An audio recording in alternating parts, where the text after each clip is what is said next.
నమస్కారం మిత్రులారా, అందరికీ స్వాగతం. ఈరోజు మనం ఇన్సూరెన్స్ గురించి మాట్లాడుకుందాం.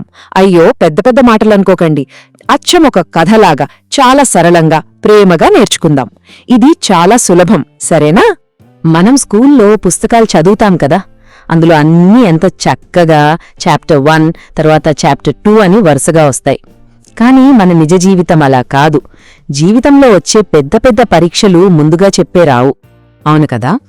జీవితంలో ఏది ఎప్పుడు ఎలా వస్తుందో మనం అస్సలు ఊహించలేం. అందుకే వర్షాకాలంలో బయటకు వెళ్లేటప్పుడు గొడుగు ఎలాగైతే మనతో ఉంచుకుంటామో, జీవితంలో కూడా మనకు అలాంటి ఒక రక్షణ కవచం ఉండాలి. దానికి మనం ఎప్పుడూ సిద్ధంగా ఉండాలి. సరే, ఈరోజు మనం ఏమేం నేర్చుకోబోతున్నామో ఒక్కసారి చూద్దామా?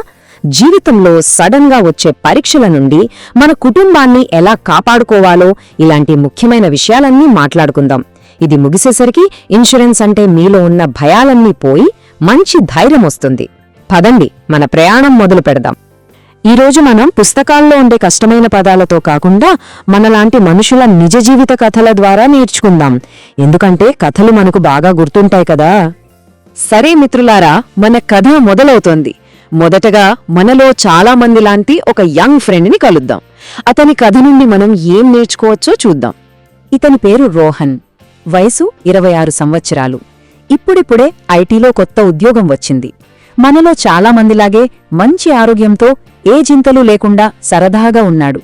చాలామంది యువత చేసే ఒక చిన్న పొరపాటు ఏంటంటే, నాకు ఆఫీస్ ఇన్సూరెన్స్ ఉంది కదా, ఇంకా వేరేదెందుకులే అని అనుకోవడం.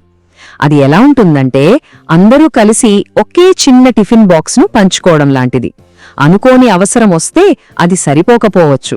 అందుకే తెలివైన వాళ్ళేం చేస్తారంటే, కనీసం ఒక 10 లక్షల రూపాయల సొంత పాలసీ తీసుకుంటారు. ముఖ్యంగా రూమ్ రెంట్ పరిమితి లేనిది, ఇంకా రీస్టో బెనిఫిట్ ఉన్నది తీసుకోవడం చాలా మంచిది. అప్పుడే మనకు పూర్తి రక్షణ ఉంటుంది. చూసారా, ఈ కథ నుండి మనం నేర్చుకోవాల్సిన ముఖ్యమైన పాఠం ఇదే. ఇన్సూరెన్స్ని చిన్న వయసులోనే మొదలు పెడితే మన భవిష్యత్తును సురక్షితంగా ఇంకా చాలా తక్కువ ఖర్చుతో నిర్మించుకోవచ్చు. ఇప్పుడు మన బాధ్యతలు పెరిగినప్పుడు ఏం జరుగుతుందో చూద్దాం. ఒక చిన్న మొక్క మెల్లగా పెరిగి పెద్ద చెట్టు అయినట్లు మన బాధ్యతలు కూడా పెరుగుతాయి కదా. ఒక చిన్న అందమైన కుటుంబాన్ని చూద్దాం. వీరికి ఇప్పుడు కొత్త బాధ్యతలు వచ్చాయి. అందుకే వీళ్ళు ప్రతి అడుగు చాలా జాగ్రత్తగా ప్లాన్ చేసుకోవడం ముఖ్యం. డబ్బు ఆదా అవుతుందనే చాలామంది తమ తల్లిదండ్రులను కూడా వాళ్ల ఫ్యామిలీ పాలసీలోనే కలిపేస్తారు. ఇది ఒక చిన్న స్కూటర్పై ఇంట్లో వాళ్ళందర్నీ ఎక్కించుకుని వెళ్లడం లాంటిది. చాలా ప్రమాదం కదా. తెలివైన పద్ధతి ఏంటంటే, భార్యాభర్తలు పిల్లల కోసం ఒక ఫ్యామిలీ ఫ్లోటర్ పాలసీ తీసుకుని పెద్ద వయసులో ఉన్న అమ్మానాన్నల కోసం ప్రత్యేకమైన పాలసీలు తీసుకోవడం. అప్పుడే అందరికీ సరైన రక్షణ దొరుకుతుంది.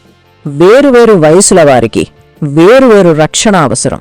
ఈ విషయాన్ని మనం ఎప్పుడూ మర్చిపోకూడదు.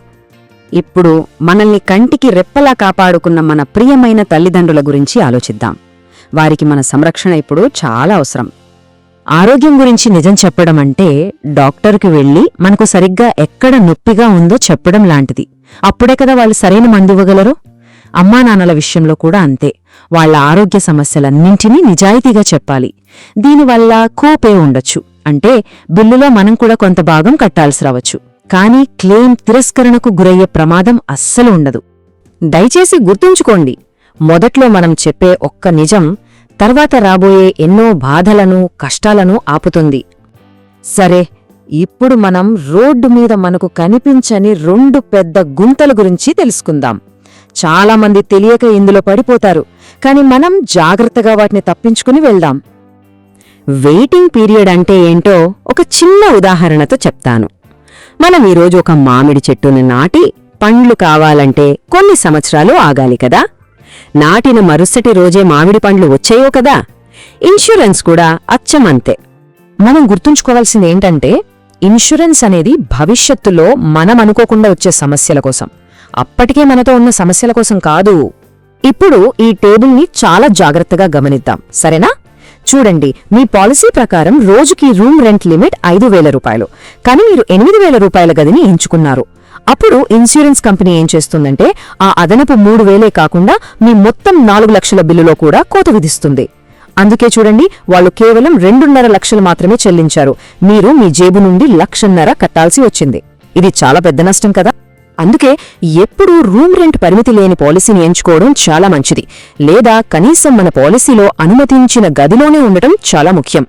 సరే, మన పాఠం ముగిసే ముందు ఇప్పటిదాకా నేర్చుకున్న ముఖ్యమైన పాయింట్లన్నింటినీ ఒక చిన్న చెక్లిస్ట్తో మళ్లీ గుర్తు చేసుకుందాం. దీన్ని ఒక మంత్రంలాగా ఎప్పుడూ గుర్తుంచుకోండి. ఇన్సూరెన్స్ తీసుకునే ముందు ఈ 6 ప్రశ్నలను మిమ్మల్ని మీరు వేసుకోండి. 1.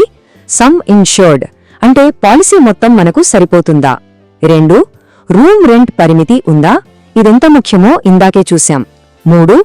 కో-పే ఉందా అంటే బిల్లులో మనం కూడా ఏమైనా కట్టాలా? 4. వెయిటింగ్ పీరియడ్స్ ఏ జబ్బులకు ఎంతకాలమున్నాయి? 5. రీస్టోర్ బెనిఫిట్ అంటే పాలసీ మొత్తం అయిపోతే మళ్లీ నిండుతుందా? 6. మనకు దగ్గర్లో ఉన్న మంచి హాస్పిటల్స్ వారి నెట్వర్క్లో ఉన్నాయా? వీటన్నిటికీ మీకు స్పష్టమైన సమాధానం దొరికితేనే ఆ పాలసీ మీకు సరి అయినది. ఈ వాక్యం ఎంత నిజమో కదా! ప్రీమియం తక్కువని ఆశపడితే అసలైన అవసరం వచ్చినప్పుడు అది ఉపయోగపడకపోవచ్చు. అవును, కానీ గుర్తుంచుకోండి, మనం కట్టే ప్రతి రూపాయి మనల్ని రేపు కాపాడే ఒక సైనికుడు లాంటిది. కరెక్ట్. బ్రోషర్లోని రంగురంగుల మాటలు కాదు, కష్టకాలంలో కంపెనీ మనకు అండగా నిలబడటమే ముఖ్యం. అదే అసలైన పరీక్ష. ఈ జ్ఞానంతో మనమందరం ఇప్పుడు కేవలం ఇన్సూరెన్స్ కొనేవాళ్లం కాదు, ఇన్సూరెన్స్ ఇంటెలిజెంట్ ప్లానర్స్ అయ్యాం. గుర్తుంచుకోండి మిత్రులారా, రోజూ చిన్నగా నేర్చుకోవడం ఏదో ఒక రోజు పెద్ద విజయాన్నిస్తుంది.